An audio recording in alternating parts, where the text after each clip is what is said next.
Aaron's Speaking Podcast, number 1. Question 1.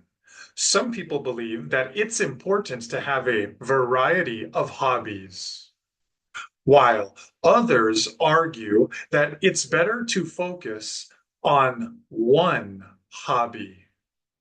Which do you believe? Explain why. 15 seconds to prepare. Begin preparing now.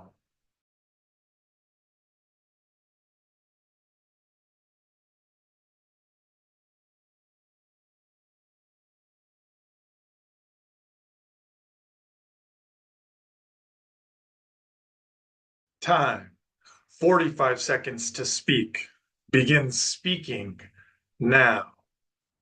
It's better to have a variety of hobbies. This gives a person an option, especially if their favorite hobby is something that can be affected by the seasons, by the weather. A variety of hobbies also means that a person is diversified in their options, in their scheduling flexibility to do the hobbies they are pursuing and enjoying.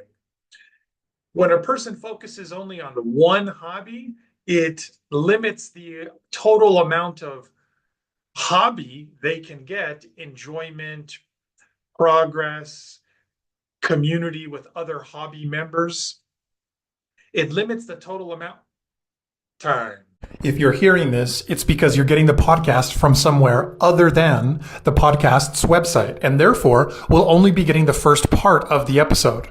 To get the full episode, go to the podcast's website at speaking26.com. Speaking. Question 1. Some people believe that it's important to have a variety of hobbies, while others argue that it's better to focus on one hobby. Which do you believe? Begin preparing now. Time. 45 seconds to speak. Begin speaking now. It's better to have a variety of hobbies instead of only one hobby. Having a variety of hobbies means that a person has options. Having a variety of hobbies means that a person is not going to be limited when it's the extreme time of the year, weather-wise, seasons-wise. So a person can, if a person has a variety of hobbies, one of their hobbies can still include an outdoor hobby that is susceptible to weather conditions, but their overall enjoyment and progress and community that comes from hobby is not going to be lessened, because whenever it is extreme weather time, they can switch time now. It's better to have a variety of hobbies instead of only one hobby. If a person has a variety of hobbies, this means it can include a hobby that is outdoors, a hobby that can be negatively affected by the weather, by the changing seasons. If a person has a variety of hobbies, it's okay that one of them includes that outdoor, possibly seasonally affected hobby, because whenever the weather is too extreme, whenever conditions are too extreme, a person can still go to their other hobbies. They can still go to something else that brings enjoyment, that they progress on, that they have community with, something that they enjoy spending their time on. If a person only has one hobby, that time. Stephen Colbert reacts to Trump. I briefly watched an interview of Stephen Colbert on highly government subsidized PBS. Why would they be wasting time and the public's money on this complete and total loser? Highly government subsidized. That means government subsidized is government given aid. Government made the cost less for, in this case, PBS, because government gave financial assistance. Subsidized PBS. Why would they be wasting time and the public's money on this complete and total loser? Wow. Wow. Huh. Wow. In the middle of a hotly contested presidential campaign, you took the time to hate watch. Hate watching. There's a new one. hate watching. So usually I go to watch things that I like, make me laugh, things that are the information that I want to get. I usually don't go to things that make me mad. But sometimes maybe you've heard of a different version of hate watch before. Sometimes people will watch a movie not because they think it's going to be a good movie, but because they want to laugh at the actors, at the bad acting so much, or they want to view it from, like, they want to watch a 50-year-old black and white movie because they want to see how was it done back then. Back then, this was the best movie of the year, but wow, it was so undeveloped in its techniques. Sometimes people will watch things for different reasons. He's saying Trump watches him to hate watch. In the middle of a hotly contested presidential campaign, you took the time to hate watch me on PBS? First of all, I'm flattered. Thank you. Thank you. Thank you. But more importantly, you shouldn't be hate watching me on PBS. You should be hate watching me on CBS. Daddy wants the views. Aaron, how does this help me to improve my speaking for the things that I want to do? It helps you with your use of language. Language use. Look what Stephen Colbert does here. Maybe something like that. Actually, wait a second. You're 78. You're out of the demo. Nobody cares if you watch. Demo. What did he mean? You're out of the demo. Demo, demographic. Here's some speaking fluency for you guys. He said, you're out of the demo. Nobody cares if you watch. You're out of the demographic. Nobody cares if you watch. He said, we're not going for 78-year-olds like him. That's too old. Instead, we concentrate our efforts on a more youthful audience, on a more youthful crowd. Demo, demographic. Okay. The idea that I bring to you guys is, can you use this to speak? Maybe America, unlike other cultures, has a less than flattering view of older people. Maybe other cultures automatically respect older people more. Out of our demo, nobody cares if you watch. What does this make you think about the culture that you're from, the place that you're from? What do you think about Americans maybe not respecting people who are in their 80s or almost 80 years old? Do Americans respect the elderly as much, less than, or greater than your culture? Does this vary by community to community, state to state, or is it an overall American thing? People improving your speaking. Final thing to think about from this video from Colbert. What do you think about when he says, basically, you're old, nobody cares? You're old, nobody cares. We don't care if you watch because our show isn't for older people. But in general, this is a part of American culture. Maybe other cultures, maybe not. You tell me. You use this to develop your topic. Speaking question 1. To get the speaking question 1 and to get my 45-second answer, go to speaking26.com.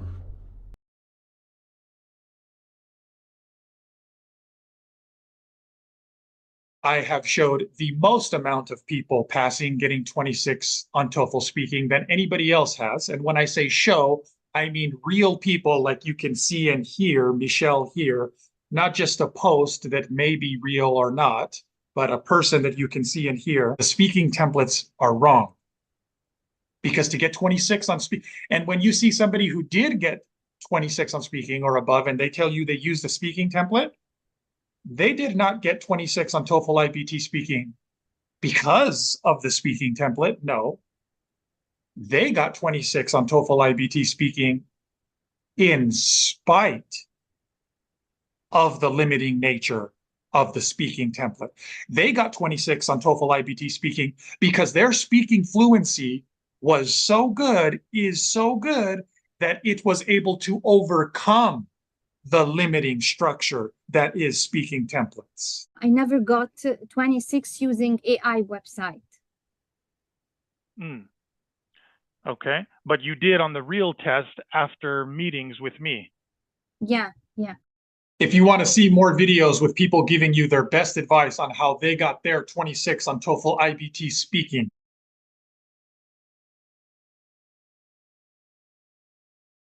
you can watch that YouTube playlist. It's connected to this video, and you can find it by searching for TOEFL IBT Speaking 26.